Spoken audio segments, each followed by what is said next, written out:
Okay, so this week I thought we'd talk about something topical that everyone is talking about at the moment, which is Will Smith slapping Chris Rock across the face at the Oscars. I thought we'd do something topical because, well, it's just what's going on right now, and so I thought, why not do a little bit of a dive and what can we learn from an experience like that? You know, not experiencing it ourselves, but observing as a third party, what can we take away? So to start it off, it's like when I watched it, I remember when it first happened or when it came out, like essentially a video, someone like messaged me the video and I thought it was fake. I thought it was one of those staged events that happens at these kind of like, you know, awards ceremonies just to get, you know, news articles and clicks and more viewers on. Because if you know anything about the Oscars, it's been on a downward, you know, kind of viewer trajectory for quite some time. You know, if you're going from like 40 million at its peak, like, you know, a couple of years back now down to like, you know, 12 million. So it's suffered a big decline. And so I thought this was like something that the producers had organized and orchestrated as a way to kind of, you know, create controversy and get more people viewing. But quickly afterwards, I realized that it was actually, and another reason why I thought it was actually fake was when after Will Smith slaps him and he walks away and he does that, you know, strut and where he's holding his belt and stuff like that, there looks like there's like this, you know, gleeful little smirk on his face, kind of like he was like knew like that something was going on. But then once he sits down, and this is where it kind of I became aware that no, this was a serious unplanned thing, was when he then shouts out, he's like, "Leave my wife's name out of your mouth," you know, and shit like that. And Chris Rock is like, "Whoa, man, just, yeah, okay, chill." So what can we unpack? What can we take away from this? Now, my personal opinions about the joke, about what Chris Rock said, to me, it seemed like a bit of a throwaway gag. It's not like he was going on about it for like 5-10 minutes. It was just kind of a bit of a throwaway gag. And at these kind of events, you know, celebrities are lambasted and made fun of. And, you know, if you have a comedian, like, kind of what do you expect? You know, if you go to a comedy show and you're sitting in the first couple front rows, like, you got to expect that you could be a potential target for ridicule. That's just kind of how comedians work. So, you know, anyone who's kind of like, you know, it's inappropriate, I thought it was a bit strange. And if you find that bad, honestly, go watch Ricky Gervais hosting the Golden Globes. That is infinitely worse. Like, I mean, not worse in the best possible way. He is brutal. Whereas I feel like Chris, it wasn't even really a thing. Like, I didn't even think Chris thought it was much of a joke. Just something to kind of, you know, go from one talking point to the next. But the aftermath and everything that's come, you know, after the fact now and as you know, come to a light, what can we take away? So to start off with Chris Rock's kind of handling of the whole situation, he took it like a champ, not just the slap, but the whole situation. A complete consummate professional. He didn't really let it faze him. He took a few moments to kind of gather himself and be like, what the hell just happened? Oh my God, that's insane.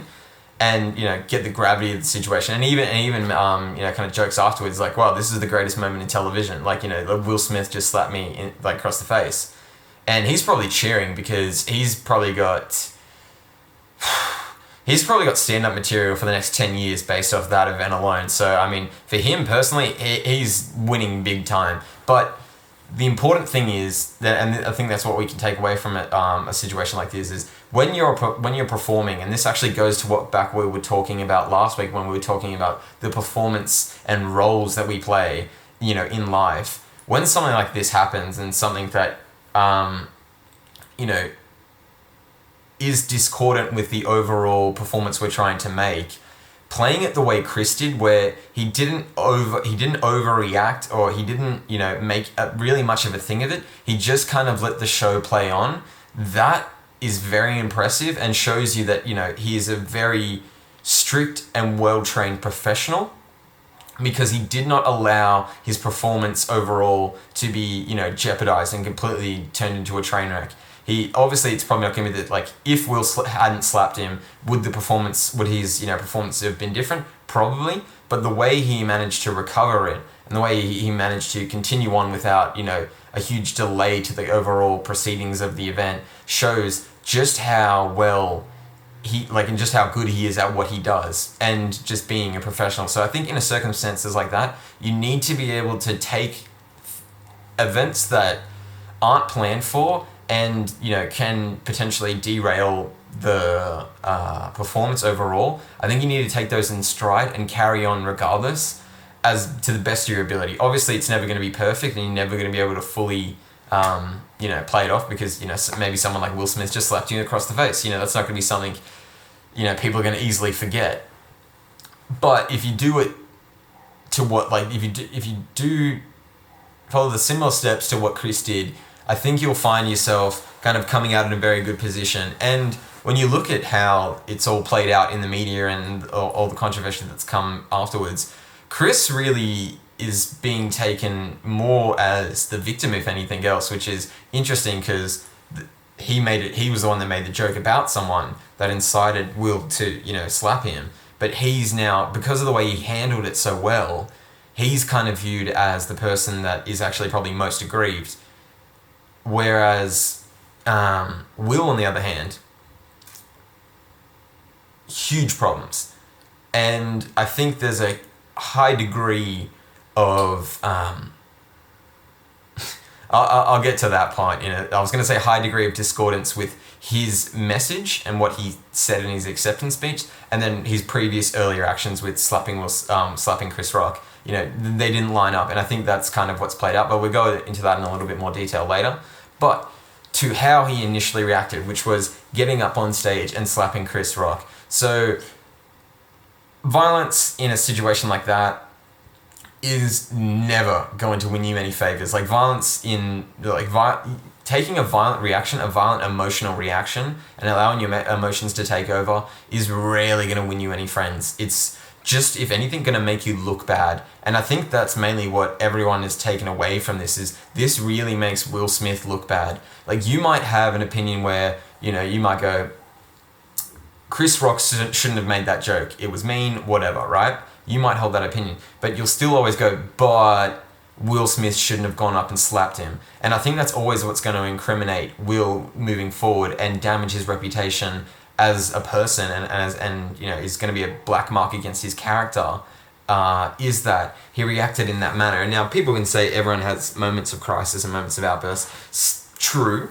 but you're a celebrity, and going to what he said in his speech, where he's like, you have all these people, talking shit about you, and you've just got to cop it, and you have a breaking point and stuff like that. That's true to some extent. But it's not like you and your family aren't, famous people, and it's not like you're new to fame, you know what I mean? You've been doing this for a very long time, and in many instances, you've kind of courted fame. So, that kind of comes with the territory. And I think that's a major thing about famous, people kind of get shocked about fame, is that's the price of fame. It's people are always going to know about what you're doing, and they're always going to be trying to catch up on your life, and they're always going to have opinions about your life. And not all those opinions are going to be good, and you just have to wear that. But that's the reason why everyone knows your name, and, nobody knows those people's names, the people that are commenting on your life. It's the reason why no one knows or cares about them, but they know about you.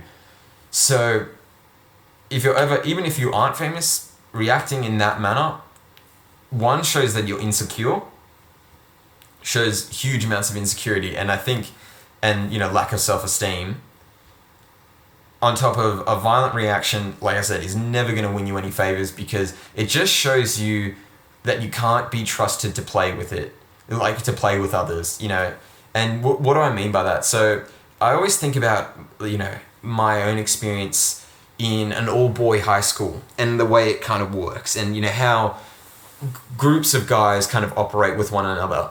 And what if you ever observe it, you might think it's cruel at the time, or it's mean-spirited and stuff like that, but it's actually kind of an interesting sociological kind of interaction that's going on. When guys are teasing each other while they're amongst each other, like a gang of guys are teasing one another and, saying seemingly nasty things that if you said it to a stranger, you'd be like, well, that's pretty messed up, or that's pretty mean. It's all about testing the other person and kind of poking and prodding them and seeing if they'll get a reaction. Because, you know, as you can imagine, way back in the day, like we're talking tens of thousands of years ago, like I need to know that you're confident and, you know, you're someone I can rely on. So if you get flustered and emotionally, you know, have emotional outbursts and, you know, get violent and you're just not stable, you know what I mean? You're not someone I can trust to take into a hunting party or to go to war with, because you're just not a reliable person I want standing next to me when, you know, when shit hits the fan.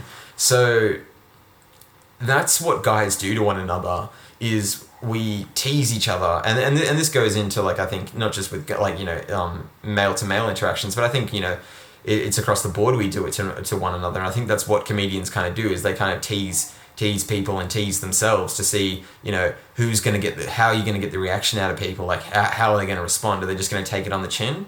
Because what I've noticed most is if you don't react to those kind of, you know, attacks, if you want to call them that, they kind of die off really quickly, because they're just not getting a reaction. So it's just, they're not getting what they want. They're not getting that, you know, that snap, you know, knee-jerk reaction. So it's not as exciting and as fun as it you know, as they probably want it to be. But also they can trust that, hey, this is someone I know isn't going to buckle under pressure or under, you know, attacks from other people. There's someone that's, you know, strong-willed and got a strong sense of self. Like they can be relied upon. And so I think this is where Will kind of really falls off, is that he comes off looking insecure. He resorts to violence, which is never a good look. He then continues the verbal outrage, you know, with his whole, you know, get my wife's fucking name out of your mouth, you know, kind of whole routine. It adds a level of wrong to the situation, because it continues. Like, I think that's the worst part, is it's not just like he slapped him, but he kept going. And then when he, like, shouts that stuff out, Chris Rock takes it very well and goes, look, man, just chill. Like, it's just jokes, man. Like, they're not going to kill you. They're just jokes. And that's another instance of where, like, you know, Chris Rock really handles the situation very well. He goes, you know, no, like, it's like, no offense is meant. It's just like, it's just a joke. Like, it's what we're all here for. And to go on to then Will's speech, when you're talking about how, you know, you're all about protecting people and, you know, you're all about love and you think there needs to be more love in the world and stuff like that, and you're making this whole, you know, heartful, you know, teary kind of speech, it just doesn't line up with what your actions, like, you know, 10 minutes before, and it kind of comes off, you know, fake. And I think that's what people will take away from that interaction and that kind of performance of Will's, is it doesn't seem legitimate, because his actions clearly did not line up with what his, you know, words in his speech said, regardless of what his good intentions are. So, yeah, I think that's another instance of where you really need to look at the performance you are putting out there, and whether there are elements that are, like, you know, do not gel together, especially usually around actions, because that will be a huge problem. So, yeah, I think these are the things that we need to think about when we look at a situation like Chris Rock getting slapped by Will Smith. Just because even though we're not famous and that we aren't people that, you know, up on the big stage with all the celebrities and the movies and all the glitz and glamour, it doesn't mean that we can't take away certain elements, because, you know, people will say nasty things or make jokes and tease you and stuff like that, or your significant other. And I've seen some people going, well, you know, it was an attack on Jada and stuff like that. It's like, yeah, but she's still an incredibly famous person. Like, you know, you're Will Smith's partner. And let's not even go into Jada and her entanglements, but and that whole debacle. But that's a whole video for another day. But yeah, so that's my takeaway from the whole kind of controversy, and I think what we can learn from it. And hopefully this is something that, you know, a little bit of knowledge and something you can take along with yourself, so you can kind of understand when you feel like you're going to be in a situation where Will was, where, like, when you feel something like that coming on, you'll know to shift your thinking and go, no, this is not going to make me look good. Or if in a situation where it's you know, closer to what happened to Chris, you can know how to properly handle yourself and to, you know, handle yourself like a professional and take it really on the chin, but, you know, manage in a way where it doesn't make you really look like you know, a bad person. You kind of just, you're like, you just kind of come off going, whoa, you know, let's calm down. So that's it for today. Hope you enjoyed it, and if you did, like and subscribe, and, you know, share with a few friends or something. But I'll see you next week. Bye.